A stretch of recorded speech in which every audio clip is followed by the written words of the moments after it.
वसुदेवसुतं देवं कंसचाणूरमर्दनं देवकी परमानन्दं कृष्णं वन्दे जगद्गुरुं। गुरुर्ब्रह्मा गुरुर्विष्णु गुरुर्देवो महेश्वर गुरु साक्षात् परब्रह्म तस्मै श्री गुरुवे नमः। नारायणं नमस्कृत्यं नरं चैव नरोत्तमं देवीं सरस्वती व्यासं ततो जयमुदीरये ततो जयमुदीरये।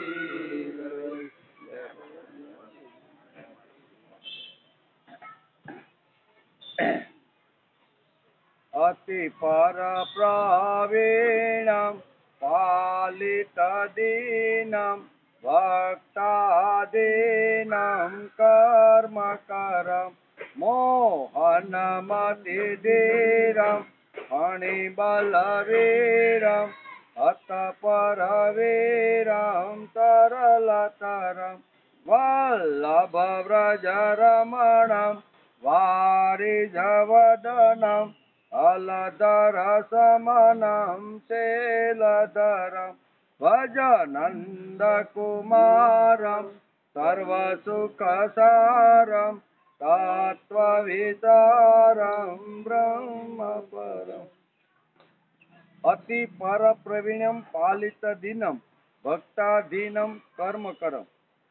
જે પરમ પ્રવીણ છે, દીનોના પાલક છે અને ભક્તોને ઈચ્છિત કર્મો આપવાવાળા કરવાવાળા, અત્યંત ધીર મનમોહન શેષના અવતાર બલભદ્ર રૂપ શત્રુઓનો નાશ કરનાર, પછી વલ્લભ વ્રજ રમણમ વારિજ વદનમ અતિશય ચપળ પ્રેમમય વ્રજમાં રમવાવાળા કમલ વદન ગોવર્ધન ધારી અને બલભદ્રજીને શાંત કરવા વાળા, વધમાં આવી જાય બલભદ્રજી ત્યારે શાંત કરવા વાળા તેવા સર્વના સુખ સારભૂત પરબ્રહ્મના સ્વરૂપ ભગવાન શ્રી કૃષ્ણને તત્વ જાણીને ભજો.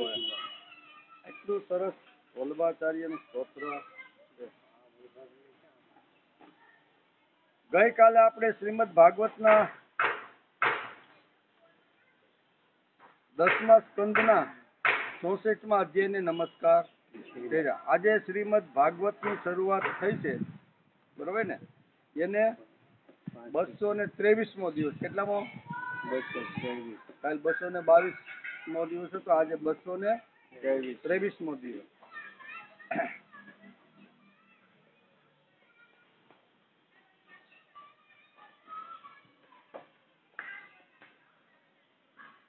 ગઈકાલે આપણે બલરામજીની વ્રજ યાત્રાનો થોડોક વિચાર કર્યો.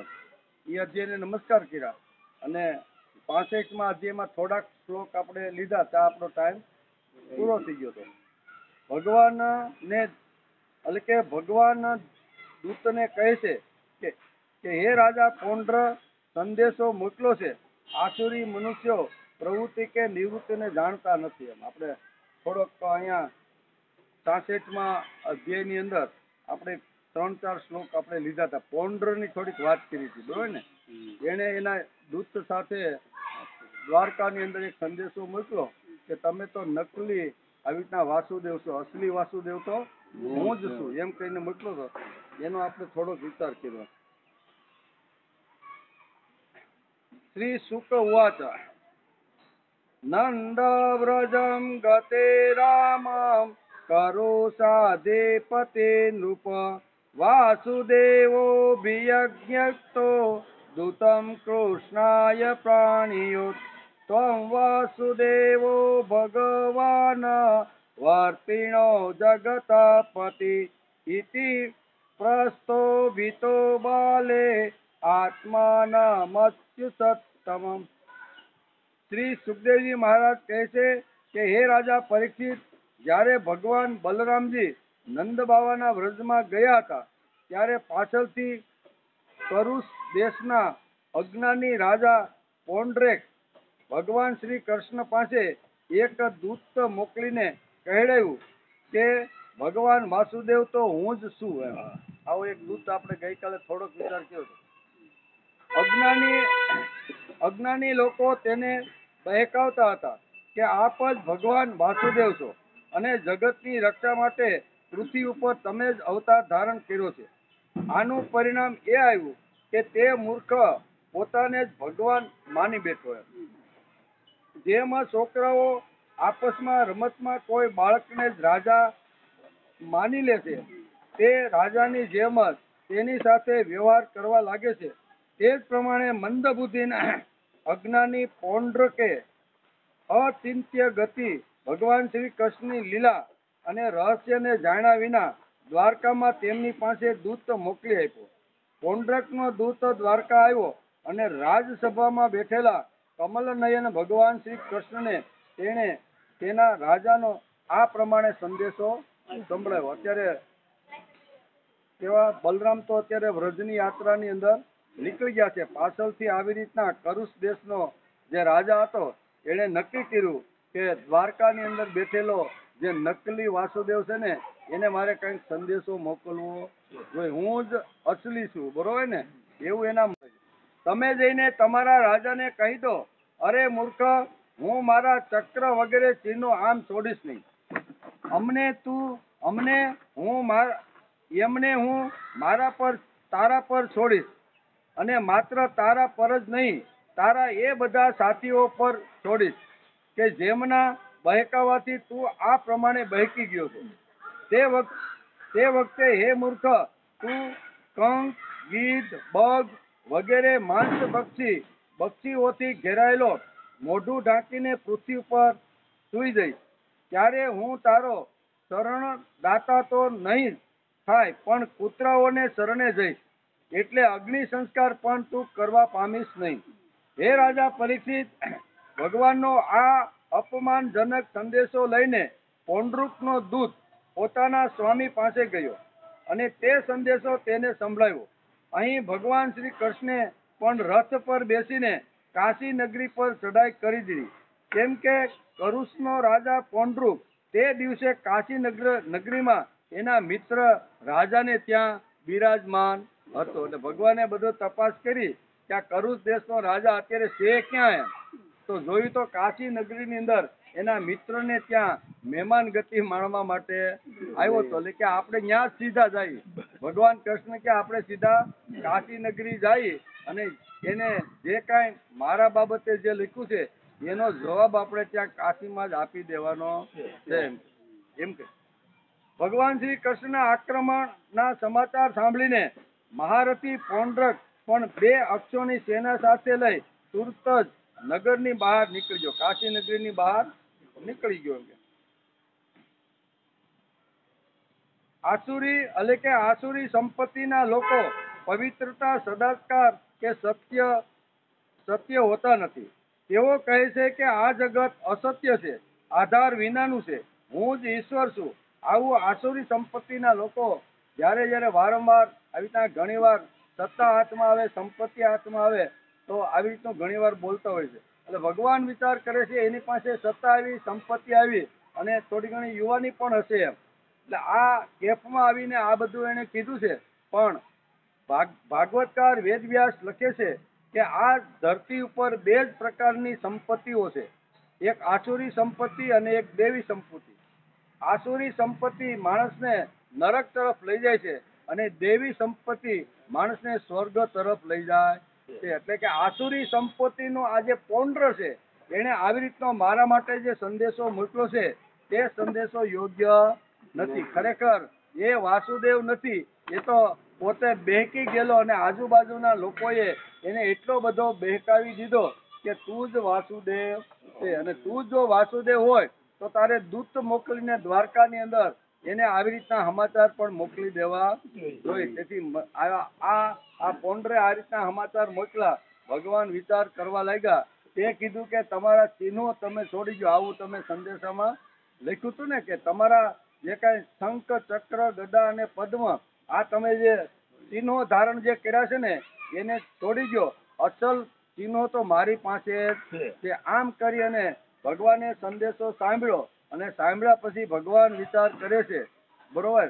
ત્યાં બધાને કહે છે કે ભાઈ આ છે ક્યાં? તો કે અત્યારે કાશી નગરીમાં આવીને એના મિત્રને ત્યાં બેઠેલો છે. એટલે ભગવાને કીધું કે આપણે પુરુષ ન જતા, પુરુષ એની રાજધાની હતી, પણ એ રાજધાનીની બહાર મિત્રોની સાથે મળવા માટે આવ્યો હતો. તેથી અહીંયા ભગવાન સીધો કાશી ઉપર હુમલો કરવાનું નક્કી કરી નાખે છે. દ્વારકામાંથી ઘણું બધું સૈન્ય લઈ અને એ કાશી તરફ કૂચ કરે છે.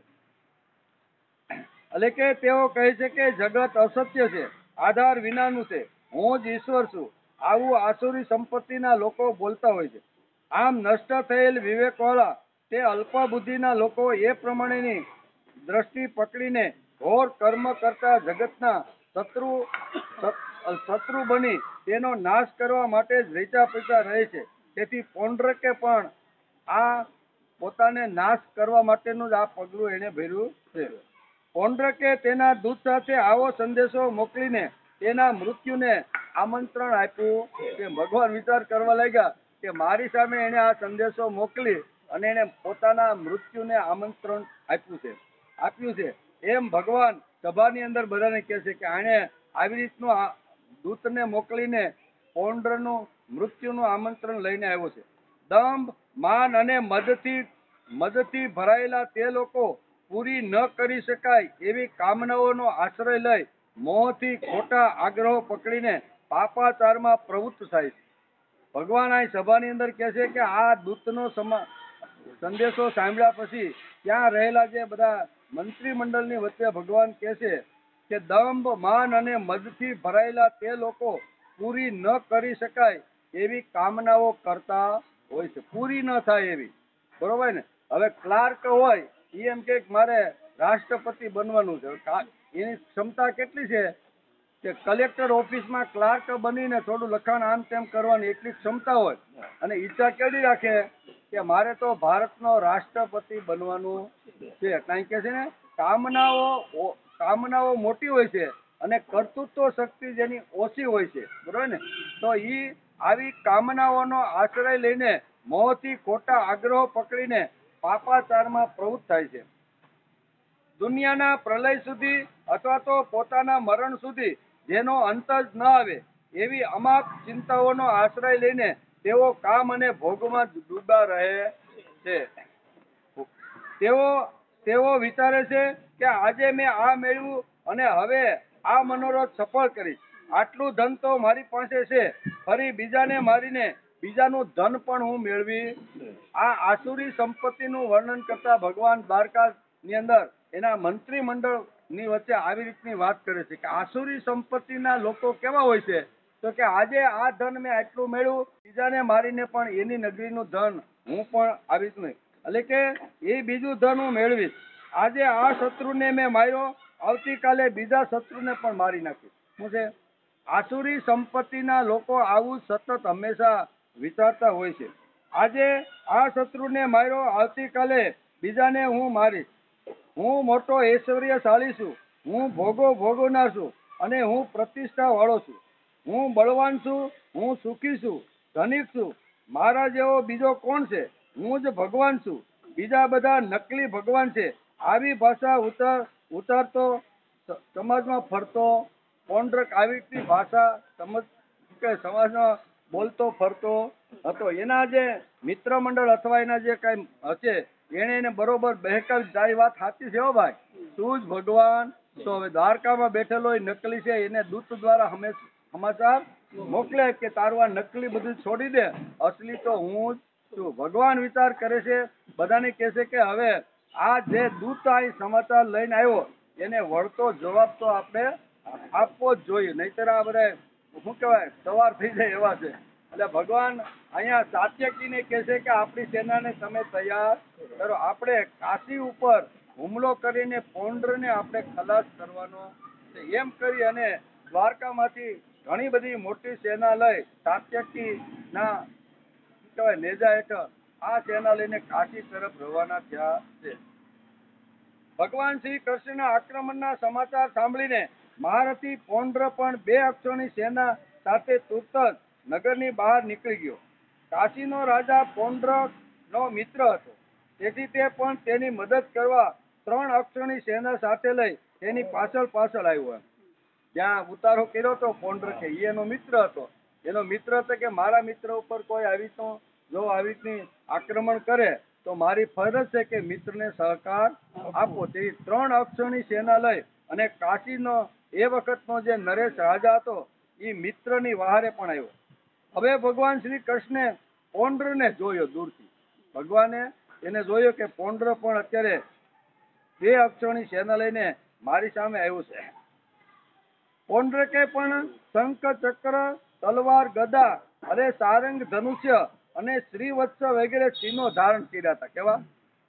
દૂતને કીધું તું ને કે તારા નકલી છે ને મારા અસલી છે, એટલે તારા નકલી તું છોડી દે એમ, બરોબર. આ ભગવાને જોયું કે મેં જે ચિહ્ન ધારણ કર્યા છે એ જ ચિહ્ન ધારણ કરી અને પૌંડ્ર 2 અક્ષરની સેના લઈ અને મારી સાથે યુદ્ધમાં આગળ ધપી રહ્યો છે. ભગવાને દૂરથી જોયો. શંખ, ચક્ર, ગદા, સાંગ, ધનુષ્ય અને શ્રીવત્સ વગેરે ચિહ્ન ધારણ કરી લીધા હતા. તેના વક્ષસ્થળ પર બનાવટી કૌસ્તુભ મણિ અને વનમાળા પણ લટકતી હતી. બધી બનાવટી જે કાંઈ ભગવાનનો જે કાંઈ શણગાર છે ને એ બધો શણગાર આ પૌંડ્રે પોતાના શરીર ઉપર ધારણ કર્યો હતો. તેણે રેશમી પીળા વસ્ત્રો પહેર્યા હતા અને રથની ધજા પર ગરુડનું ચિહ્ન પણ લગાડેલું. જે ભગવાને જે કાંઈ ભગવાનના ચિહ્નો કે જે કાંઈ હતું એ બધું એને લગાડેલું હતું. તેના માથા પર અમૂલ્ય મુગુટ પણ હતો અને મોરપીછું પણ નાખેલું. નકલી એટલે નકલી, કૃષ્ણ ભગવાનનું નકલ આ બધી એને કરી હતી. મુગુટ હતો અને કાનમાં અલકે મકરાકૃત કુંડળો ઝગમગી રહ્યા હતા. તેનો આ પૂરેપૂરો વેશ બનાવટી હતો. જાણે કોઈ અભિનેતા રંગમંચ પર અભિનય કરવા માટે આવ્યો હોય તેની વેશભૂષા પોતાના જેવી જોઈને ભગવાન શ્રી કૃષ્ણ ખડખડાટ હસવા લાગ્યા. આ તો મારા જ જેવો, આ તો બીજા કદાચ જોવે ને તો એ તો હું ભગવાન મારું જ રૂપ જોઈને કદાચ બધા નમસ્કાર કરવા. આટલું એને પોતાનું શરીરની અંદર નકલી બધું ધારણ કરી લીધું હતું. ભગવાન વિચાર કરવા લાગ્યા કે આ તો મારું રૂપ ધારણ કરીને 2 અક્ષરની સેના લઈ અને મારી સાથે લડવા માટે આવ્યો છે. હવે શત્રુઓને ભગવાન શ્રી કૃષ્ણ ઉપર ત્રિશૂળ, ગદા, મદગુર, શક્તિ, વૃષ્ટિ, પ્રાસ, તોમર, તલવાર, પશિષ્ટ, બાણ વગેરે શસ્ત્રથી પ્રહાર કર્યો. પ્રલયના સમયે જે રીતે અગ્નિ ચારે બાજુથી પ્રાણીઓને બાળી નાખે છે તેવી જ રીતે શ્રી કૃષ્ણે પણ ગદા, તલવાર, ચક્ર અને બાણ વગેરે શસ્ત્રોથી પૌંડ્રક અને કાશી રાજાના હાથી, ઘોડા, રથ અને પાયદળને ચતુરંગી સેનાને છિન્ન ભિન્ન કરી નાખી. ભગવાને આ બધા અસ્ત્ર છોડ્યા અને એની સેનાને છિન્ન ભિન્ન કરી નાખી. ભગવાન ચક્રથી એટલે કે ભગવાનના ચક્રથી ભાંગી ગયેલા રથો ઉપરાંત ઘોડા, હાથી, મનુષ્ય, ગધેડા અને ઊંટોના અંગ પ્રત્યંગની રણભૂમિ છવાઈ ગઈ. તે વખતે એવું લાગતું હતું જાણે તે ભૂતનાથ શંકરજી ક્રીડા સ્થળ પર હોય. તે જોઈને શૂરવીરોનો ઉત્સાહ પણ વધી રહ્યો હતો. ભગવાન શ્રી કૃષ્ણે પૌંડ્રુકને કહ્યું, અરે પૌંડ્રુક, તે દૂત સાથે સંદેશો મોકલો હતો ને, હવે તે જે સંદેશો મોકલો હતો એમાં તે જે લખ્યું છે ને એનો એક એક અક્ષરનો હું તને જવાબ આપું છું. જે સંદેશો લખ્યો ને એ બધો જવાબ અત્યારે ભગવાન આપે છે. ભગવાન શ્રી કૃષ્ણે પૌંડ્રુકને કહ્યું, અરે પૌંડ્રુક, તે દૂત સાથે સંદેશો મોકલો હતો તે મારા ચિહ્નો, અસ્ત્ર શસ્ત્રાથી છોડી દો એમ તે કીધું ને. સભાની અંદર અમારા તારા દૂતે અમને આ બધી વાત કરી હતી સંદેશાની. એમાં લખ્યું હતું કે તારા આ નકલી તારા જે કાંઈ શસ્ત્ર છે ને બધા શંખ છે, ચક્ર છે, ગદા છે, પદ્મ છે, આ બધા શસ્ત્ર તું છોડી દે. અસલી તો હું છું, તું તો નકલી છો. આવું તે સંદેશામાં મોકલું છું ને ભાઈ, એમ ભગવાન અત્યારે એની સામે આવીને કહે છે.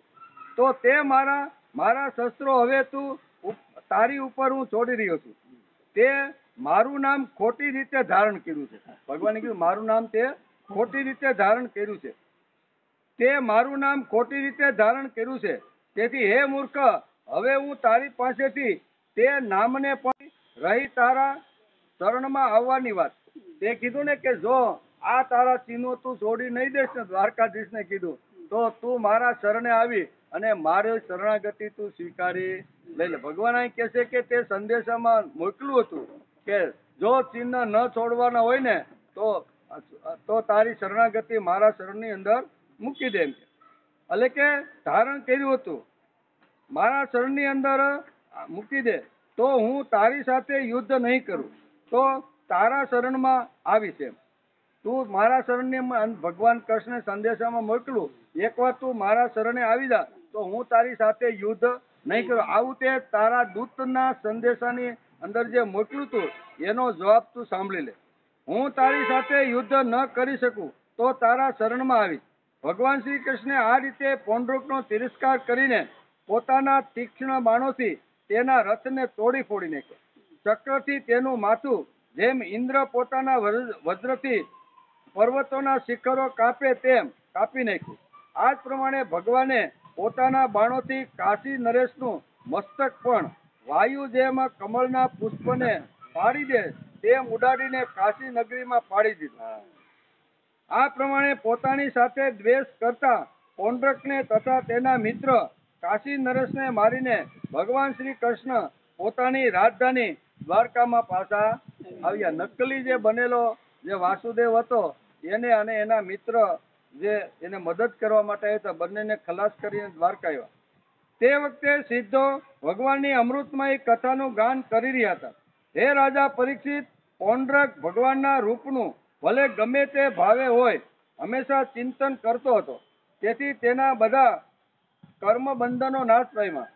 તે ભગવાનનો બનાવટી વેશ ધારણ કરતો હતો. તેનાથી વારંવાર ભગવાનનું સ્મરણ થતું હોવાને કારણે તે ભગવાનની સારું રૂપ મુક્તિને પ્રાપ્ત થઈ ગયો. ભલે દ્વેષ ભાવે પણ સ્મરણ તો ભગવાનનું જ કરતો હતો ને, ભગવાનનો જ વેશ ધારણ કર્યો હતો. એટલે ભગવાન કહે છે કે મારો જ વેશ ધારણ કરી અને ભલે અહીંયા દ્વેષ ભાવે આ મારી સાથે લડવા આવ્યો પણ સ્મરણ તો મારું કરતો હતો. તેથી ભગવાને પણ એને મુક્તિ આપી દીધી. જો આવી દ્વેષ ભાવે કરે તો પણ ભગવાન એને મુક્તિ આપે છે. તો ભાવ અને પ્રેમથી જો કરી તો એનું અનેક ગણું પુણ્ય આવી રીતનું વધી જાય છે.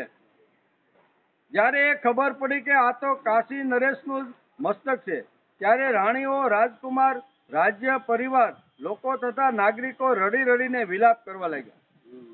નગરની બહાર આવી રીતનું યુદ્ધ થયું. ભગવાન કૃષ્ણે ચક્રથી કાશી નરેશનું મસ્તક આવી રીતનું કાપી અને પાછા પોતાના મહેલની પાસે મૂકી દીધું.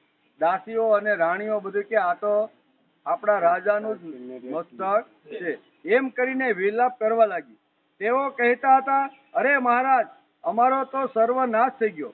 કાશી નરેશનો પુત્ર હતો સુદક્ષિણ, બરોબર. એને જોયું કે મારા પિતાનું આવી રીતનું ભગવાન શ્રી કૃષ્ણે મસ્તક કાપી અને અહીંયા અમારા મહેલની અંદર મૂકી દીધું. એટલે મૂકી દીધું. તેણે પોતાના પિતાના અત્યંતથી સંસ્કાર કરીને મનમાં એવો નિશ્ચય કર્યો કે મારા પિતાનો વધ કરનારને મારીને જ હું પોતાના ઋણમાંથી મુક્ત થઈશ. મારા પિતાનો જેને વધ કર્યો છે ને એને માર્યા વગર હું રહીશ નહીં, એમ કહી સંસ્કાર કરી અને અહીંયા સંકલ્પ કર્યો કે મારા પિતાનું ધડ જેને જુદું કરી નાખ્યું છે એને મારી અને હું સંતોષ માનીશ એમ કરીને કરવા લાગ્યો. તેથી તે તેના કુલ પુરોહિત અને આચાર્યો સાથે ખૂબ જ એકાગ્રતા પૂર્વક ભગવાન શંકરની આરાધના કરવા લાગ્યો. ભગવાન શંકરને પ્રસન્ન તો કરવો પડે ને. એટલે અહીંયા સુદક્ષિણ વિચાર કરે છે કે મારા પિતાને જેને માર્યા છે ને એનું વેર તો હું લેવાનો છું, પણ શક્તિ ઓછી છે. શક્તિ ઓછી પડે ત્યારે ભગવાનના શરણે જવું જોઈએ અને પ્રસન્ન કરીને ભગવાન પાસેથી શક્તિ મળે તો મારું કામ સિદ્ધ થાય. સંકલ્પ તો કર્યો પણ સંકલ્પ કર્યા પછી શક્તિ ઓછી પડે તો ક્યાંથી મળે? ભગવાન સિવાય ક્યાંથી મળવાની નથી. તેથી તેના જે બ્રાહ્મણો હતા, આચાર્યો હતા, એની સલાહ લીધી કે હવે મારે શું કરવાનું. તો એને સલાહ આપી કે ભાઈ તમે તપશ્ચર્યા કરો, ભગવાન શિવજીની આરાધના કરો, અને એકદમ અઘોર આવી રીતનું તપ કરો અને ભગવાન પ્રસન્ન થાય ને ત્યારે તમે એની પાસેથી શક્તિ માગી લેજો. આવું એને સલાહ આપી. એટલે આ સુદક્ષિણ નામનો જે કાશી રાજા નરેશનો જે પુત્ર હતો એને તપસ્યા કરવાની શરૂઆત કરી દીધી. કાશી નરેશમાં તેની આરાધના પ્રસન્ન થઈને ભગવાન શંકરે વરદાન માગવા કહ્યું. કારણ કે વાર્તામાં તો તાત્કાલિક ભગવાન પ્રસન્ન થઈ જાય. એમાં કઈ 12 વર્ષ રાહ જોવાની ને અહીંયા તો આપણે બદલાય છે તો 12 વર્ષ રાહ જોવી પડે. એક તપ પૂરું થાય. આ તો જેવું તપ કરવા માટે બેઠો, થોડી સાધના કરી, વાર્તામાં આ બધું આવે બરોબર, પણ વાસ્તવિક જો આપણે કરીને તો 12 વર્ષે એક તપ પૂરું થાય. કેટલું? શાસ્ત્રકારો કે કોઈ પણ સિદ્ધાંત, કોઈ પણ કાર્ય માટે, કોઈ પણ ભક્તિ હોય, ધર્મ હોય, અધ્યાત્મ હોય કે કોઈ વ્યવહારિક કામ હોય, એમાં 12 વર્ષ સુધી મંડા રહીને એક ધારા ત્યારે 12 વર્ષે એક તપ પૂરું થાય અને પછી જ ભગવાન પ્રસન્ન થાય છે. એટલે અહીંયા સુદીક્ષિણ નામનો જ્યાં રાજકુમાર હતો એને નક્કી કર્યું, સંકલ્પ કર્યો કે મારા પિતાને મારનારને હું મારી નાખવાનો છું. તેથી આ ભગવાન શિવજીની તપસ્યા કરી, ભગવાન શિવજી એને પ્રસન્ન થયા. વાર્તામાં ઝડપથી પ્રસન્ન થાય. ભગવાન શંકરે કહ્યું એટલે કે અભિષ્ટ વરદાન માંગ્યું. મને કાશી નગરીમાં તેની આરાધનાથી પ્રસન્ન થઈને ભગવાન શંકરે વરદાન માંગવા કહ્યું. સુદક્ષિણે એવી અભિષ્ટ વરદાન માંગ્યું કે મને મારા પિતાનો વધ કરનારને મારવાનો ઉપાય બતાવો. મારા પિતાનો જેને વધ કર્યો છે એને મારવાનો મને ઉપાય, મારે બીજું કઈ જોતું નથી. ભગવાન શંકરે કહ્યું, તમે બ્રાહ્મણો સાથે મળીને યજ્ઞ ના દેવતા ઋત્વિજ ભૂત દક્ષિણા યજ્ઞનો એટલે કે અભિચાર વિધિથી એની આરાધના કરો. આમ કરવાથી તે અગ્નિ પ્રથમ ગણો અસર થવાની. બહુ સ્પષ્ટ ભગવાન શંકરે સુદીક્ષણને વચન આપતા પહેલા યજ્ઞની આવી રીતની માહિતી આપીને આ વાત એને સમજાવી. 100% યજ્ઞમાં તને આવી રીતની શક્તિ મળશે, પણ એ શક્તિ તારી ભગવાનના બ્રાહ્મણ ભક્ત ઉપર કોઈ અસર કરી શકશે નહીં. એટલે ભગવાન શંકરને ખબર હતી કે ભગવાન અહીંયા શ્રી કૃષ્ણ તો વધારેમાં વધારે અહીંયા બ્રાહ્મણ ને વધારેમાં વધારે પ્રેમ કરે છે બરોબર. એટલે અહીં કહે છે કે બ્રાહ્મણ ભક્ત ઉપર કોઈ અસર કરશે નહીં. માટે જે બ્રાહ્મણ ભક્ત ન હોય તેના ઉપર આ અસર કરશે. બ્રાહ્મણનો જે ભક્ત ન હોય એના ઉપર અસર કરશે. ભગવાન શંકરની આ પ્રમાણે આજ્ઞા મેળવીને સુદક્ષિણે અનુષ્ઠાન અંગેના નિયમો ધારણ કર્યા અને તે ભગવાન શ્રી કૃષ્ણને મારવા માટે અભિચાર એટલે કે મારણનું પુનરુત્થાન કરવા લાગ્યું. અભિચાર પૂર્ણ થતા યજ્ઞ કુંડમાંથી અતિ ભીષણ અગ્નિ મૂર્તિમાન થઈને પ્રગટ થઈ. તેના કેસ અને દાઢી મૂછ કપેલા તાંબા જેવા અને લાલ રંગના હતા. આંખોમાંથી જાણે અંગારા વરસી રહ્યા હતા. ઉગ્ર દાઢો હતી, એટલે કે વાંકી ભ્રુકુટી અને નગ્ન હોવાના કારણે તેના પર ક્રૂરતા ટપકી રહી હતી. તે પોતાની જીભ ગલોપા ચાટતો અને 3 અણીવાળું જળહળતું ત્રિશૂળ ઘુમાવતો હતો. ત્યારે તેમાંથી અગ્નિની જ્વાળાઓ નીકળતી હતી. તાડના વૃક્ષ જેવા લાંબા પગ હતા. તે પોતાના વેગથી ધરણી ધ્રુજાવતો અને જ્વાળાઓથી દસે દિશા દઝાડતો યજ્ઞમાંથી એક આ પુરુષ પ્રગટ થયો. એટલે સુદક્ષિણે જે આચાર્ય દ્વારકામાં છે, તમે દ્વારકામાં જઈ અને મારા પિતાના વધ કરનારને તમે ખલાસ કરી નાખો. આ જે કૃતિકા હતી ક્યાં ઉપડી? દ્વારકા તરફ દોડ્યો અને થોડી જ વારમાં ત્યાં આ કૃતિકા પહોંચી ગઈ. તેની સાથે ઘણા બધા ભૂતો પણ હતા. તે અભિચારના અગ્નિને એકદમ પાસે આવેલો જોઈને દ્વારકાવાસી લોકો જંગલમાં આગ લાગવાથી હરણીઓ તેમ ડરી જાય છે તેમ દ્વારકાવાસીઓ આ અગ્નિ જેવી જ્વાળાને જોઈ અને દ્વારકાવાસીઓ ડરવા લાગ્યા. દ્વારકા જ્વાળા પહોંચી ગઈ અને સુદક્ષિણે કીધું કે મારા પિતાનો જેને વધ કર્યો છે ને ત્યાં જઈને એને તું ખલાસ કર. ખલાસ કરવા માટે અગ્નિમાંથી પ્રગટ થયેલી આવી રીતની પુરુષના રૂપની અંદર જે જ્વાળા હતી એ ત્યાં પહોંચી અને જંગલોમાં જેમ આગ લાગે અને હરણાઓ જેમ ભાગવા લાગે એમ દ્વારકાવાસીઓ બધા આડા હવડા મીડા ભાગવા. તે લોકો ભયભીત થઈને ભગવાન પાસે દોડ્યા. ભગવાન તે વખતે ચોપાઈ જમતા હતા. કેવું આનંદ કિલોલ થતા, કારણ કે આ પૌંડરક અને શું કહેવાય કાશી નરેશને મારીને આવ્યા એટલે થોડી શાંતિ એ થોડાક આસુરી લોકોને ખલાસ કર્યા અને ભગવાન શાંતિનો શ્વાસ લઈ અને ચોપાટ રમી રહ્યા હતા. એવા સમયે આ લોકો રાજમહેલની અંદર આવી મોટી ફરિયાદ લઈને આવ્યા કે દ્વારકાની અંદર તો આવી રીતની બળહળતી એવી રીતની જ્યોત આવી છે કે આખી નગરીને થોડા સમયમાં બાળીને ભસ્મ કરી. આવા સમાચાર ભગવાન ચોપાટ રમતા હતા ત્યાં આવીને લોકોએ આ સમાચાર આપ્યા. ભગવાન પાસે દોડ્યા. ભગવાને તે વખતે સભામાં 64 રમી એટલે કે ચોપાટ રમી રહ્યા હતા. તે લોકોએ ભગવાનને પ્રાર્થના કરી કે ત્રણેય લોકના એકમાત્ર હે સ્વામી, દ્વારકા નગરી આ અગ્નિથી ભસ્મ થઈ જશે. જો તમે અહીંથી ઉઠશો નહીં ને ચોપાટ રમતા રહો ને તો દ્વારકા નગરી હમણાં જ ભસ્મ થઈ જશે. આપ અમારી રક્ષા કરો.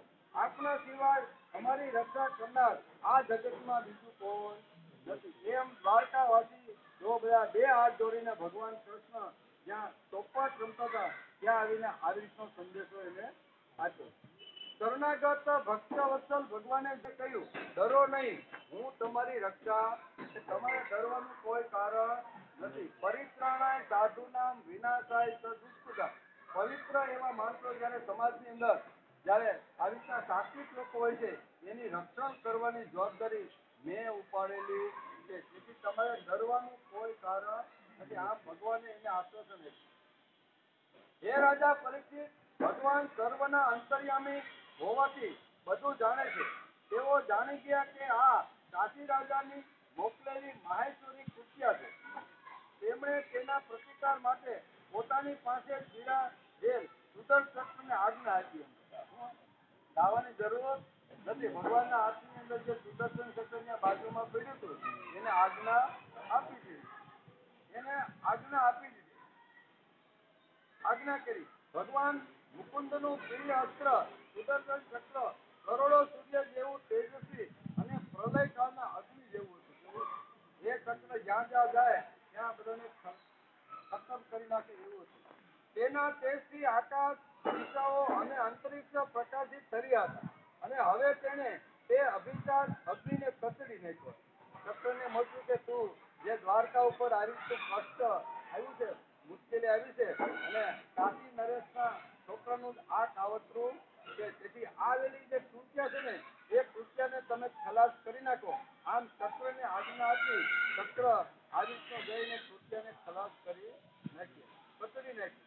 ભગવાન શ્રી કૃષ્ણ અસ્ત્ર ઉદય ચક્રની શક્તિથી કૃત્ય રૂપી અગ્નિનું મોઢું તૂટી ફૂટી ગયું અને તેજ એનું નષ્ટ થઈ ગયું. શક્તિ તૂટી થઈ ગઈ અને તે ત્યાંથી પાછો વળીને કાશી નગરમાં આવ્યો. શક્તિ બધી ખલાસ થઈ ગઈ. માંડ બધી એને લોહી લુહાણ થઈ અને આ જે કૃતિ આપી ને એ પાછી કાશી નગરીમાં આવી. કૃતિ થઈને કાશી નગરીમાં આવી. કાશી નગરીમાં આવ્યો અને તેણે પૃથ્વીરાજ આચાર્યની સાથે સુદર્શનને બાળીને ભસ્મ કરી નાખ્યો. આ પ્રમાણે તેનો અભિસાર મારણ પ્રયોગ તેના જ વિનાશનું કારણ બની ગયું. જેને વિનાશ માટે કૃત્ય આખી જે અગ્નિમાંથી ઉત્પન્ન કરી હતી બીજાને મારવા માટે, એ જ અગ્નિ અત્યારે સુદર્શનને અહીંયા ખલાસ કરી નાખ્યો. એ જ અગ્નિએ અહીંયા સુદર્શનને ખલાસ કરી નાખ્યો. આ પ્રમાણે તેનો સુદર્શનને પૂરી કાશી નગરીને બાળીને ભસ્મ કરી નાખ્યો. અને પછી તે ઉત્તમ કર્મ કરનાર ભગવાન શ્રી કૃષ્ણ પાસે ફરીથી આ ચક્ર આવી અને બે હાથ જોડીને ઊભું રહી કે ભગવાન બોલો, તમારું કામ મેં પૂરું કરી દીધું છે.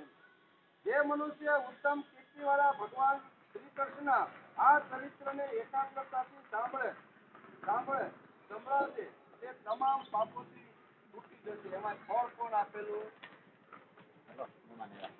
કેમ વેલા લઈ જાવ છો બાપાને? મહેમાન આવ્યા એટલે. અંત્યા સહિત આયા દસમ સ્કંદે ઉત્તરાર્ધે પૌંડ્રકાથી વધો નામ અધ્યાય.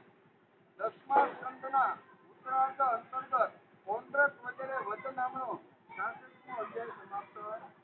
66મા અધ્યાયની અંદર 43 શ્લોક હતા અને 43 શ્લોકની અંદર અહીંયા પૌંડ્રે જે સંદેશો મોકલ્યો તો પરંતુ રથયાત્રા કરવા માટે જે વિચાર આપ્યા કે અહીંયા એક દૂત આવીને આપણે મળવા માંગે. દૂત અંદર આવ્યો, સભાની અંદર બધા બેઠા હતા. દૂતમાં જે સંદેશો ફોન્ટ્રે જે લખ્યો હતો ને એ વાંચી સંભળાયું. એમાં લખ્યું હતું, આપણે આગળ જોયું એમાં લખ્યું હતું કે તું નકલી વાસુદેવ તો તારા જે ચક્ર પદ આવી રીતના જે ચિહ્નો છે ને શંખ ચક્ર ગદા અને પદ્મ આ ચાર ચિહ્નો છે ફોટા લગાડેલ તું નકલી છો, અસલી તો હું છું. બરોબર, આ કૃતિને ધારણ કરી અને ઉદ્ધાર કરવા માટે તો હું જ આવ્યો છું. તું નકલી છો, તારું આ બધું છોડી દે અને છોડવા માટે જો તો તૈયાર ન હોય તો તું મારી સાથે યુદ્ધ કરવા માટે આવી જાય. તારે યુદ્ધ ન કરવું હોય તો તું મારા શરણમાં આવી અને મારી શરણાગતિ સ્વીકારી લે. બરોબર, આ બે ત્રણ વાતો જે સંદેશામાં જે લખી હતી એ સભાની અંદર આ રીતે સંભળાયું. સભામાં બધાએ સાંભળ્યું. ભગવાન વિચાર કરવા લાગ્યા કે આ નકલી વાસુદેવ ક્યાં ટપકી પડ્યો. કાંઈ વાંધો નહીં, એ દૂતો દ્વારા કીધું કે ભાઈ રહે છે ક્યાં? નગરી તો એની જુદી છે પણ એના મિત્ર કાશી નરેશ છે એને મળવા માટે હાલ કાશીની અંદર ગયેલો છે. તેથી અહીંયા ભગવાન કે સીધા આપણે કાશી જઈને સૈન્ય લઈ અને પૌંડ્ર અહીંયા કિલ્લામાંથી બહાર નીકળી અને ભગવાન કૃષ્ણને મારવા માટે તૈયાર થઈ ગયો. ભગવાને દૂરથી જોયો કે જેને દૂત દ્વારા સંદેશો મોકલો હતો એ આ પૌંડ્ર જ છે. તેથી ભગવાને વિચાર કર્યો અને એને એક જે સંદેશામાં જે કાંઈ એને લખ્યું હતું એનો બધો જવાબ એને આપે. જવાબ આપ્યો અને પછી અહીંયા કાશી નરેશને થયું કે મારો મિત્ર લડવા માટે ગયો છે તો હું પણ 3 અક્ષરની સેના લઈ અને હું પણ લડવા માટે જાઉં. એટલે 5 અક્ષરની સેના સાથે અહીંયા ભગવાન શ્રી કૃષ્ણની સાથે ઘોર યુદ્ધ થાય છે. એકાબીજા સામે સામા ઘણા બધા યોદ્ધાઓ મૃત્યુ પામે છે. ભગવાન વિચાર કરે છે કે હવે લાંબુ બહુ હકાવવું નથી. ધરતી ઉપરથી જેટલો ભાર ઓછો થાય ને એટલો મારે ઝડપથી કરવાનો છે, કારણ કે મારી પાસે સમય જ હવે ઓછો છે. આને જો લલચારે રાખીને જમાડે રાખીને ધીમે ધીમે મારી રાખી તો આ કેવી કામ પૂરું થાય. એટલે ભગવાને સુદર્શન ચક્રને આજ્ઞા આપી દીધી કે ભાઈ આ બધા જે 5 અક્ષોની સેના જે ભેગી થઈ છે ને એને તમે ખતમ કરી નાખો. અને 5 અક્ષોની સેના ખતમ કરી કોંગ્રેસનું મસ્તક ઉડાવી નાખ્યું અને કાશી નરેશ આવ્યો હતો એનું પણ મસ્તક ઉડાવી અને એને એવી રીતનું ફેંક્યું કે એ જ્યાં રાણીવાસ હતો અથવા એનો જે નગરનો એનો આવાસ હતો ત્યાં જઈને પડ્યું. એ જોયું, આકલન કરવા લાગી બધી રાણીઓ. એનો પુત્ર સુદક્ષિણ આવ્યો કે આ તો મારા પિતાનું મસ્તક છે. મારા પિતાનું મસ્તક હોય તો જેને મારા પિતાનું મસ્તક કાપી નાખ્યું છે એનું મારે વેર લેવું. આમ વિચાર કરી અને ત્યાંના એના ઋત્વિજ જે બ્રાહ્મણો હતા એની સલાહ લીધી કે મારે શું કરવું. અત્યારે મારી પાસે શક્તિ થશે અને એ કૃતિકા ઉત્પન્ન થશે તો તારે એની પાસે જે કાંઈ કામ કરવાનું છે ને એ બધું કામ કૃતિકા કરી નાખશે. પણ એક વાત તારે ધ્યાનમાં રાખવાની કે આ યજ્ઞમાંથી પ્રગટ થયેલી જે અગ્નિ છે, પ્રગટ થયેલી જે કૃતિકા છે ને એ ભક્ત વત્સલ બ્રાહ્મણ વત્સલ જે ભક્ત છે ને બ્રાહ્મણ ઉપર જેને આત્યંતિક જેને પ્રેમ છે ને જેને આ કૃતિકા કાંઈ કરી શકશે નહીં. જે રોજ દિવસમાં 3 વખત બ્રાહ્મણને જે નમસ્કાર કરતો છે, પગે લાગતો છે, એની સલાહ લેતો છે ને આવા વ્યક્તિને આ તારીખ કૃતિકા અગ્નિમાંથી નીકળેલી ખલાસ કોઈને કેવી બાકી બધાને ખલાસ કરી નાખશે. આ સુધી કાંઈ વાંધો નહીં. મને તો ખબર હતી નહીં કે આ બ્રાહ્મણનો પ્રિય કૃષ્ણ છે. એટલે આ કાશી નગરીના નરેશના આ યજ્ઞમાંથી કૃતિકા પ્રગટ થઈને 2 હાથ જોડીને સુદક્ષિણની સામે ઊભી રહી કે બોલો મહારાજ મારે શું કરવાનું છે. તો કે મારા પિતાને જેને હણ્યો છે ને એને મારવા માટે તારી દ્વારકામાં જવાનું. કે આમ કરી એની દ્વારકામાં કૃતિકા આવે છે.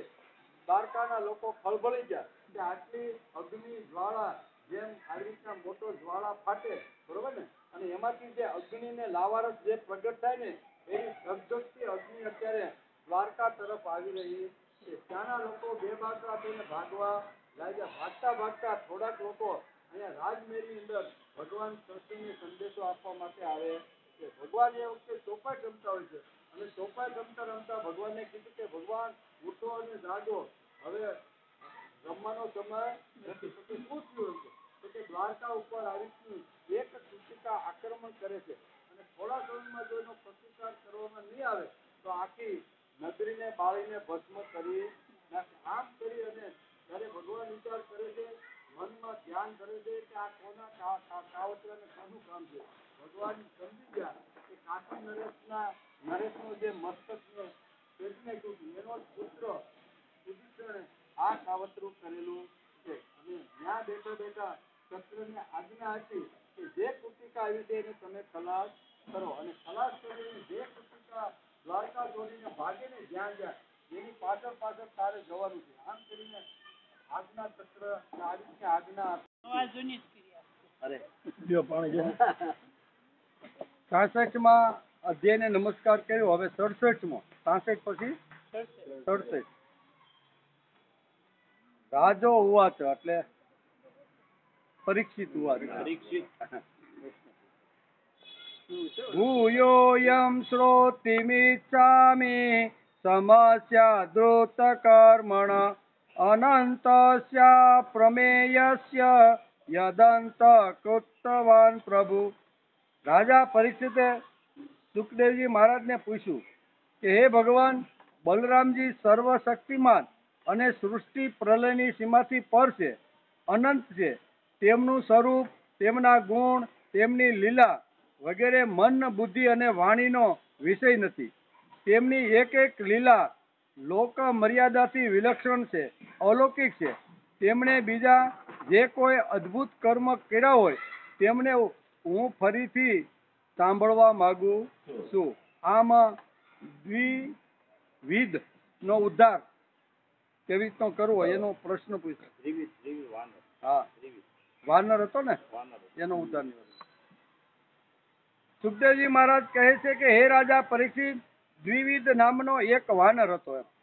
બરોબર ને. હવે આ વાર્તાના રૂપની અંદર આ બધો આખી લીલાઓનું ભગવાન બહુ સરસ વર્ણન કરે છે. તેનો ઉદ્ધાર કરવાનો હોય ને. હે રાજા પરીક્ષિત, દ્વિવિધ નામનો એક વાનર હતો. તે ભીમાસુરનો મિત્ર, સુગ્રીવનો મંત્રી અને મેદનો શક્તિશાળી ભાઈ હતો.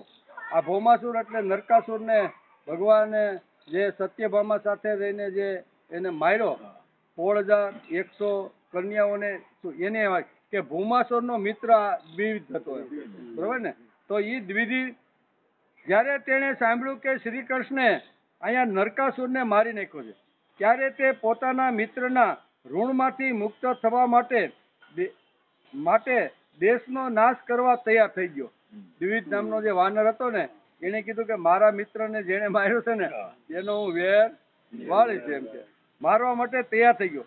તે વાનર મોટા મોટા નગરો, મોટા મોટા ગામડાઓ, મોટી મોટી ખાણો અને આહીરોની વસ્તીમાં આગ લગાડીને સળગાવવા માંડ્યો. મોટો હતો, ફર્સ્ટ ક્લાસ વાનર.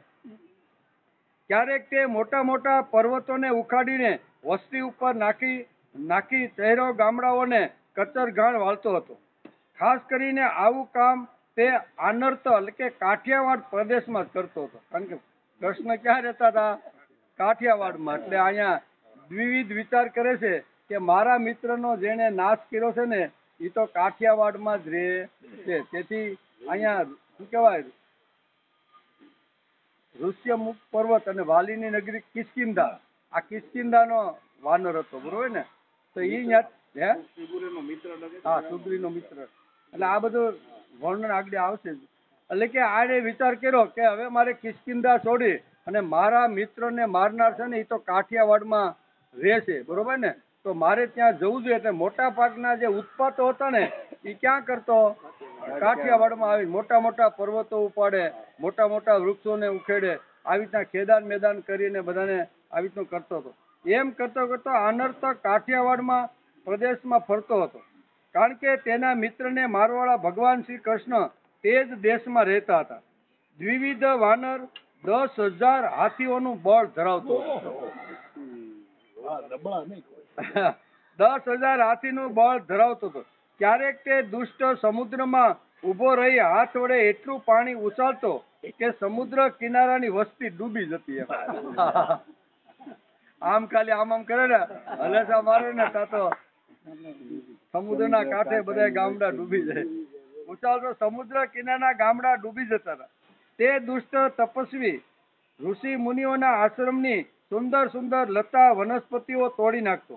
તે તોડીને ઉખેડીને નાશ કરી દેતો અને તેમના યજ્ઞ કુંડમાં મળમૂત્ર નાખી અને ઋષિઓના યજ્ઞો ખલાસ કરી નાખતો હતો. બરોબર ને? વેર લેવો એનો તો કઈ વાંધો નહીં, પણ આ બીજા જે ભગવાન આયા જે યજ્ઞ કરતા હતા જે ઋષિઓ, એના પણ આવી રીતના વિઘ્નો નાખીને બધા આવી રીતનું કરવા લાગ્યો. એટલે કે આવી રીતના ઋષિઓના કુંડની અંદર મળમૂત્ર નાખીને એ યજ્ઞને દૂષિત કરતો હતો. જેમાં શૃંગી નામનું કીટ બીજા કીટ જંતુઓને લઈને જઈને પોતાના ઘરમાં પૂરી દે છે, તેમ આ મદોન્મત્ત વાનર સ્ત્રીઓ અને પુરુષોને લઈ જઈને પર્વતોની ગુફામાં પૂરી અને આડી મોટી મોટી શિલાઓ રાખી દેતો હતો. જેમ ભમરો છે એમ એક ઈરને ઉપાડે અને એક દિવાલ ઉપર રાખે, માથે માટી રાખીને ઈરને જેમ પૂરી દે ને, એવી રીતે આ કરવા લાગ્યો. શું કરવા લાગ્યો કે જે સ્ત્રીઓ હતી અથવા આવી રીતની જે કન્યાઓ હતી એ બધાને વાનર ઉપાડે, ગુફામાં લઈ જાય અને અંદરથી ઉપરથી પછી આવી રીતના શિલ્લા મૂકીને દરવાજો બંધ કરી દેતો. આવા ધંધા શરૂ કર્યા. આ પ્રમાણે તે દેશવાસીઓને હેરાન પરેશાન કરતો હતો અને કુળવાન સ્ત્રીઓને દૂષિત પણ કરતો હતો. એક દિવસ તે દુષ્ટ અતિ સુંદર ગીત સાંભળીને રેવાતાચલ પર્વત એટલે ગિરનાર ઉપર આવ્યો. સુંદર મજાનું એને ગીત સાંભળ્યું અને ત્યાં આવ્યો. ત્યાં તેણે જોયું કે યાદવ શ્રેષ્ઠ બલરામજી સુંદર સુંદર યુવતીઓના વૃંદમાં બિરાજમાન હતા. તેમનું એક એક અંગ અત્યંત સુંદર અને દર્શનીય છે અને વક્ષસ્થળ પર કમળની માળા લટકી રહી છે. એટલે અહીંયા પ્રશ્ન પરીક્ષિત રાજાએ પૂછ્યો છે, જેમ ભગવાન કૃષ્ણ લીલા જેમ કરે છે એમ બલરામજી પણ આ જગતમાં આવીને લીલાઓ કરે છે. તો ઈ લીલાઓ કઈ કઈ બલરામે લીલાઓ કરીને ઈ વાર્તા તમે પણ મને વિસ્તારથી સંભળાવો. આવો પરીક્ષિત રાજાનો પ્રશ્ન હતો અને એ પ્રશ્નના ઉત્તરની અંદર અહીંયા સુખદેવજી મહારાજ કહે છે કે આવો હજારો હાથીઓનું બળ ધરાવનાર આવો જે કિષ્કિંધામાંથી આવેલો જે વાનર હતો, એને સુંદર મજાનું એક સંગીત સાંભળ્યું અને સંગીતના અવાજ તરફ ગયો તો એ રેવતક પર્વત હતો. અને ત્યાં બલરામજી પોતાની પત્નીઓ સાથે આવી રીતની ક્રીડાઓ કરતા હતા, એવું અહીંયા વ્યાસ લખે છે. તેઓ મધુપાન કરીને મધુર સંગીત ગાઈ રહ્યા હતા. તેમના નેત્ર આનંદના ઉન્માદથી વિહવલ થઈ રહ્યા હતા. તેમનું શરીર એ રીતે શોભી રહ્યું હતું જાણે મંદ જરતો હાથી હોય. તે દુષ્ટ વાનર વૃક્ષો ઉપર ચડી જતો અને વૃક્ષોને કંપાવતો. ક્યારેક સ્ત્રીઓની સામે આવીને કિલકિલાટ કરતો હતો.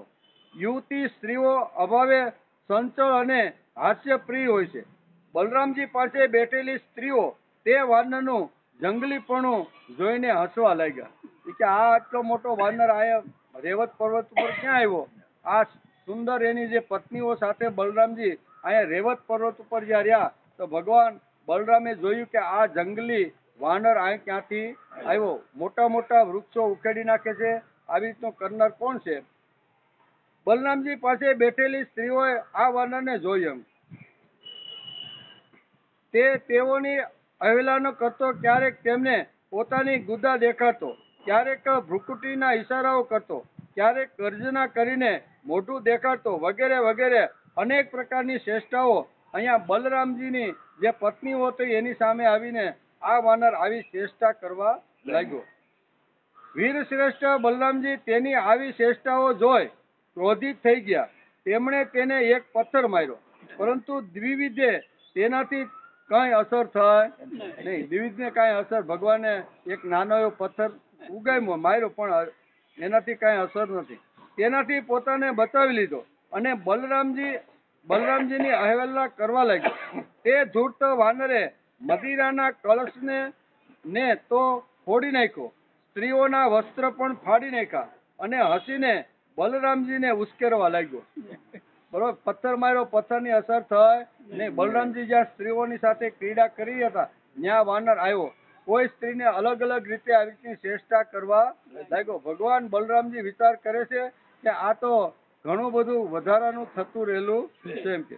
હે રાજા પરીક્ષિત, જ્યારે આ પ્રમાણે બળવાન અને મદોન્મત્ત દ્વિવિધ બલરામજીનો ઉપવાસ કરી તેમનો અનાદર કરવા લાગ્યો ત્યારે તેમણે તેની ઉદ્ધતાઈ જોઈને અને તેના દ્વારા સતાવાયેલા અન્ય દેશોની દુર્દશાનો વિચાર કરીને તે શત્રુને મારી નાખવાની ઈચ્છાથી ક્રોધ કરીને પોતાનું હળ મુસળ ઉઠાવ્યું. દ્વિવિધ પણ મહાન બળશાળી હતો.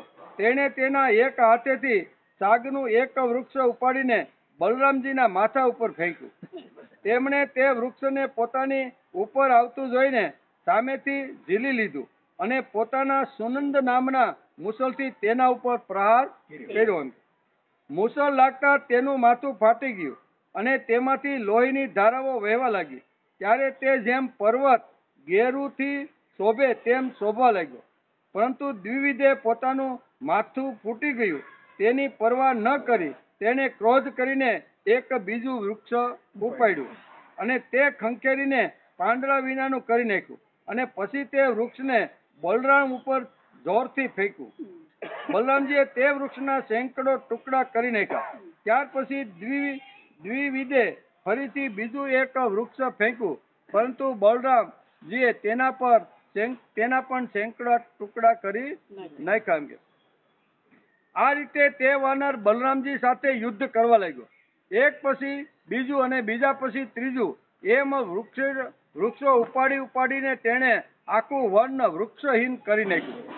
વૃક્ષ ન રહ્યા ત્યારે તે વધારે કોપાયમાન થયો અને હવે બલરામજી ઉપર મોટી મોટી શિલાઓની વૃષ્ટિ કરવા લાગ્યો.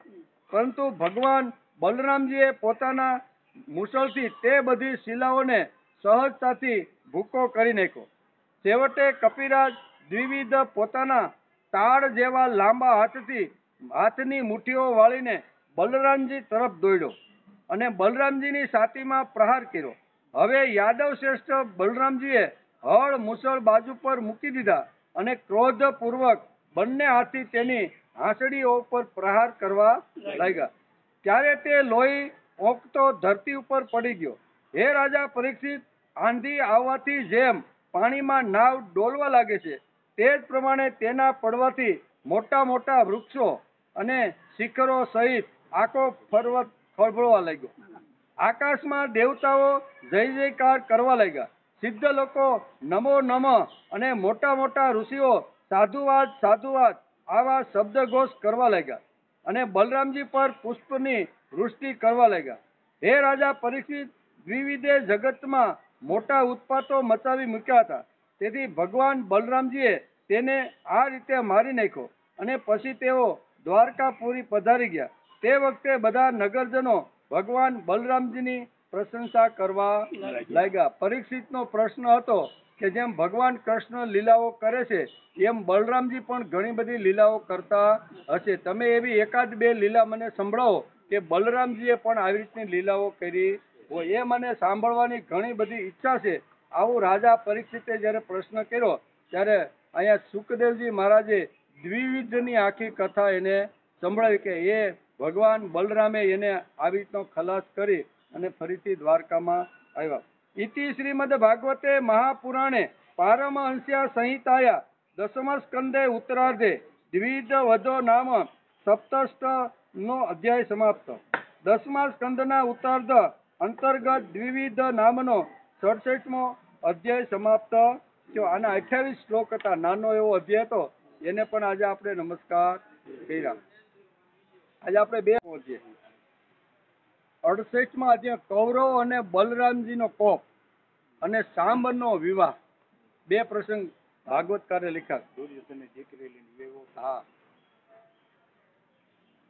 શ્રી શુક ઉવાચ દુર્યોધન સુતા રાજન લક્ષ્મણ સમિતિંજય સ્વયંવર સ્વયાહસ્ત સાંબો જાંબવતી સુત કૌરવા કુપિતા ઉચિત દુર્વિનીતો મભર્કગ કદર્થી કૃત્યન કન્યા કામા મહદ બલ્લત. શ્રી સુખદેવજી મહારાજ કહે છે કે હે રાજા પરીક્ષિત, જાંબવતી નંદન સાંબ એકલા જ બહુ મોટા મોટા વીરો પર વિજય પ્રાપ્ત કરનારા હતા.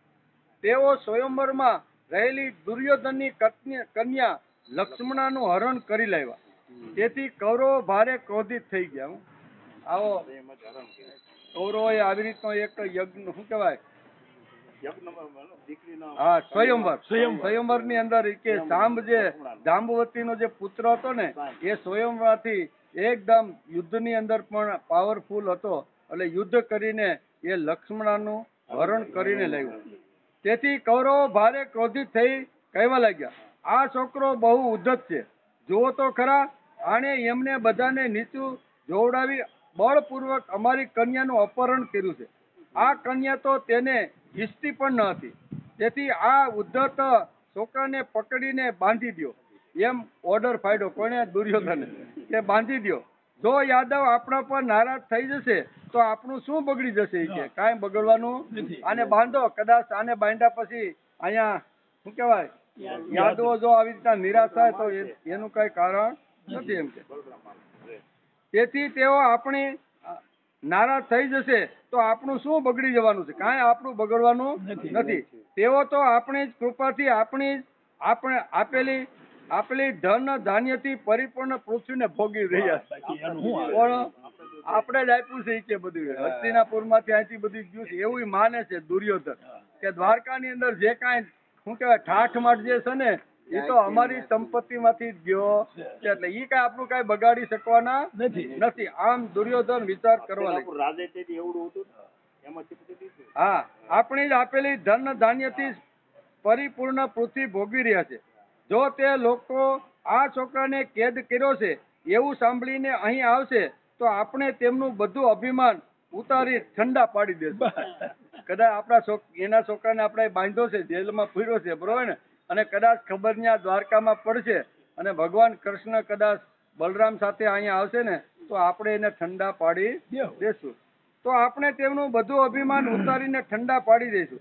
તેમને આપણે સંયમી પુરુષો પ્રાણાયામ અને ઉપાયોથી ઇન્દ્રિયોને વશમાં કરી લેશે, તેમ આપણે એને વશમાં કરી લેવું. જેમ પ્રાણાયામ કરે એ વખતે ઇન્દ્રિયોને વશમાં રાખવી પડે છે, તો વશમાં રાખેલી જેમ પ્રાણાયામની સ્થિતિમાં જેમ ઇન્દ્રિયો વશ થઈ જાય છે, એમ આપણે અહીંયા યાદવોને વશમાં રાખી લેશું. આ વખતે સભામાં કર્ણ, સલ, ભૂરિશ્રવા, યજ્ઞકેતુ અને દુર્યોધન વગેરે વીરોએ દુરુ વંશના વડીલ વૃદ્ધોની અનુમતિ લીધી અને સાંબને પકડી લેવાની તૈયારી કરી. પકડી લ્યો, કે હવે આને સભાની અંદર આવેલા કર્ણ સહિત બધા હતા, કે હવે સાંબને આપણે પકડી અને જેલમાં પૂરી દેવો જોઈએ. શા માટે? તો કે એને લક્ષ્મણનું હરણ કરવાનો પ્રયત્ન કર્યો છે. આપણી દીકરીનો કોઈ આવી રીતનો હરણ કરી અને સયોર પહેલા જો લઈ જવાનો હોય તો આપણે એને બાંધીને પૂરી દેવો જોઈએ.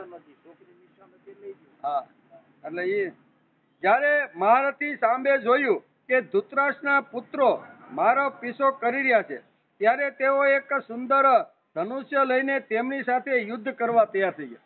લક્ષ્મણને લઈને તો ઉપડ્યો રથમાં બેસાડી, ત્યારે કૌરવો એની પાછળ પીડ્યા. આ બાજુ કર્ણને સેનાપતિ બનાવીને કૌરવો ધનુષ્ય ચડાવીને સાંબ પાસે આવી પહોંચ્યા અને ક્રોધપૂર્વક તેને પકડી લેવાના ઈરાદાથી ઉભા રહો એમ કરીને કર્ણ અવાજ કરવા લાગ્યો. આ પ્રમાણે તેને લલકારતા રહીને બાણોની વર્ષા એકાબીજા કરવા લાગ્યા. સાંબે જોયું કે મારી પાસે કૌરવ સેના પડી છે, હું લક્ષ્મણનું હરણ કરીને દ્વારકા તરફ અત્યારે જઈ રહ્યો છું, પણ કૌરવ પક્ષના બધા જ યોદ્ધાઓ અત્યારે મારી પાછળ પડ્યા છે. એને પણ બાણની વર્ષા ચાલુ કરી દીધી. હે રાજા પરીક્ષિત, યદુનંદન સાંબ અચિંત્ય ઐશ્વર્ય વાળા ભગવાન શ્રી કૃષ્ણના પુત્ર હતા. તેઓ કૌરવોના આક્રમણથી હરણાઓના ટોળા પર સિંહની જેમ તૂટી પડ્યો.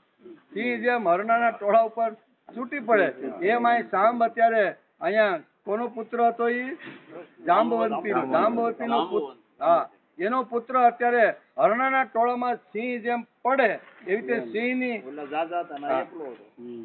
સાંબે પોતાના દિવ્ય ધનુષનો ટંકાર કર્યો અને કર્ણ વગેરે 6 મહારથીઓને એક સાથે ને પ્રત્યેક અલગ અલગ વિંધવા લાગ્યો. સાથે આવે તો સાથે અને અલગ આવે તો અલગ. આ બધી આવી શક્તિ આવા જૂના કાળના યુવાનો હતા. તેમાંથી 4 બાણ તેમના ઘોડાઓને એક તેમના સારથીને અને એક એક બાણ તે મહારથી વીરોને લગાવી દીધા. સાંબની આ અદ્ભુત વીરતાની આ 6 મહારથીઓ પ્રશંસા કરવા લાગ્યા.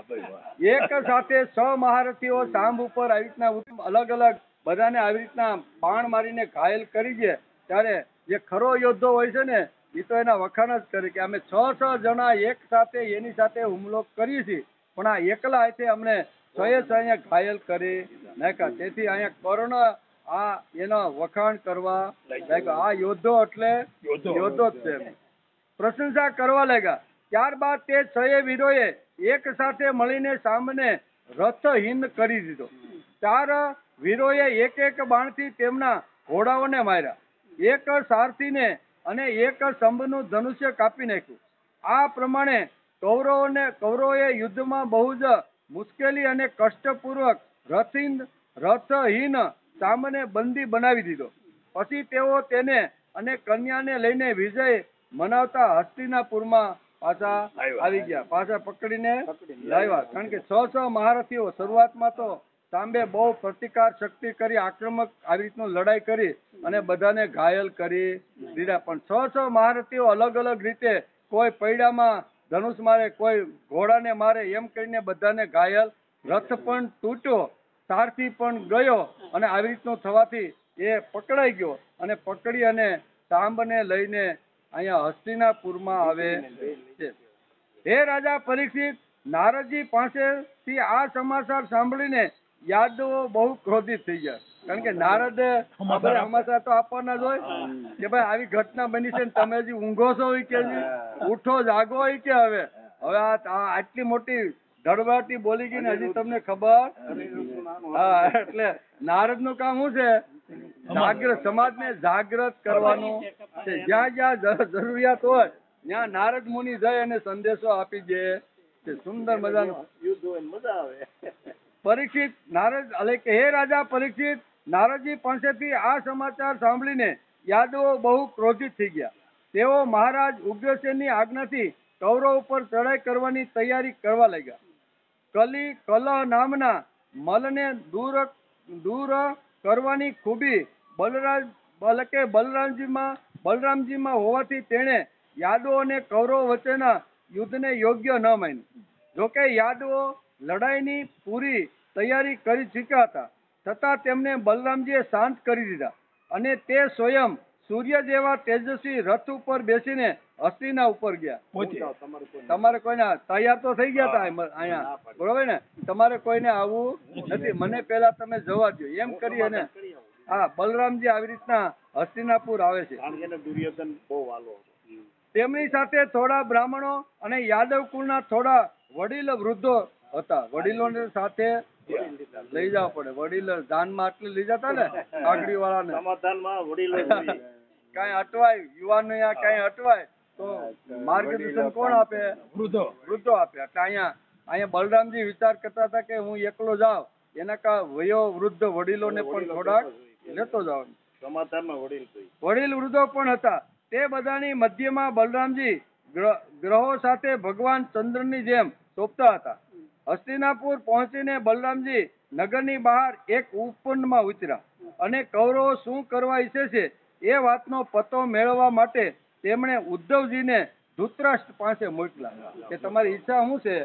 બગીચામાં ઉતરી અને એક દૂત તરીકે ઉદ્ધવજીને હસ્તિનાપુર નરેશ પાંચેને મોકલ્યા. ઉદ્ધવજીએ કૌરવની સભામાં જઈને ધૃતરાષ્ટ્ર, પિતામહ ભીષ્મ, દ્રોણાચાર્ય, બાહલિક અને દુર્યોધન વગેરેનું વિધિપૂર્વક અભિવાદન કરીને બલરામજી જે કારણ માટે અહીં પધાર્યા છે તે એમને જણાવી દીધું. ઉદ્ધવ કે શા માટે બલરામજી અત્યારે આવ્યા છે. નારદજીએ બરોબર જે કાંઈ સંદેશો આપ્યો હતો એ બલરામજીએ બરોબર સાંભળી લીધો અને એ પ્રમાણે અત્યારે અહીંયા આવ્યા છે. પોતાના પરમ હિતેશી અને પ્રિયતમ બલરામજીના આગમન સાંભળીને કૌરવો બહુ પ્રસન્ન થયા. તેમણે ઉદ્ધવજીનું વિધિપૂર્વક અર્ચન કર્યું અને માંગલિક સામગ્રીઓ લઈને બળદેવજીના દર્શન કરવા માટે આ કૌરવો ગયા. પછી પોતાની વ્યવસ્થા અને સંબંધ પ્રમાણે બધા લોકો બલરામજીને મળ્યા, તેમજ ગાય અને અર્ધ્ય પણ અર્પણ કરીને તેમનો સત્કાર કર્યો. તેમાંથી જે લોકો ભગવાન બલરામજીનો પ્રભાવ જાણતા હતા તેમણે મસ્તક નમાવી અને આ બધા યોદ્ધાઓએ નમસ્કાર કર્યા કે જો કે ભાઈ આના આમાં વેર બાંધવાનો નથી, વેર બાંધશું તો આપણો ભૂકો બોલી એવા યોદ્ધાઓ હતા ને એને નમસ્કાર કરીને એના પગમાં પડ્યા. ત્યારબાદ તેમણે પરસ્પર એકબીજાના કુશળ મંગળ પૂછ્યા અને બધા કુશળ છે એવું સાંભળીને બલરામજીએ અત્યંત ધૈર્ય અને ગંભીરતા પૂર્વક આ પ્રમાણે કહ્યું. હા, સર્વ સમર્થ રાજાધિરાજ મહારાજ ઉગ્રસેનજીએ તેમને એટલે કે તમને લોકોને એક આજ્ઞા કરી છે કે તમે લોકો એકાગ્રથી અને સાવધાનથી સાથે સાંભળો અને વિના વિલંબે તેનું પાલન કરો. ઉગ્રસેનજીએ કહ્યું, સભામાં ઉભા થયા ઉગ્રસેને કહ્યું, અમે જાણીએ છીએ કે તમે લોકો ઘણા લોકોએ ભેગા કરીને અધર્મ પૂર્વક એકલા ધર્માત્મા સાંભને તમે હરાવ્યો છે અને બંદી બનાવી અને તમે એને જેલખાનામાં નાખ્યો છે. આવું અમે સાંભળ્યું છે કે છે આવું અમે સાંભળ્યું. આ બધું અમે એટલે સહી લઈએ છીએ કે આપણા સંબંધીઓમાં કૂટ ન પડે. તમે આવું કૃત્ય કર્યું છે છતાંય અમે એ સહન કરી છે. એનું કારણ કે આપણે બધા સંબંધી થઈ અને સંબંધીમાં કૂટ ન પડે. તેથી હું તમને આ કહું છું. ઉગ્રસેન ઉભા થઈને આ સભાને સંબોધન કરે છે. આપણી એકતા જળવાઈ રહે અને સંબંધમાં કૂટ ન પડે. તેથી હવે ઝઘડો વધારે સારો નહીં. સાંભને તેની નવવધુ સાથે અમારી સાથે મોકલી ગયો એટલે આપણું સમાધાન પાકું. બલરામજીની વાણી અને ઉગ્રસેનના શબ્દો સાંભળી વાણી વીરતા સુરતા અને બળ પરાક્રમને સાજે તેવી આ તેમની શક્તિનું અનુરૂપ હતું. આ સાંભળીને કૌરવો કાપી ઉઠ્યા. તેઓ કહેવા લાગ્યા, અરે આ તો ઘણા જ આશ્ચર્યની વાત છે. ખરેખર કાલની ગતિ કેવી વિચિત્ર છે. તેથી તો આજે તે પગનું ખાસડું પણ શ્રેષ્ઠ મુકુટ શોભતા મસ્તક પર ચડવા ઈચ્છે છે.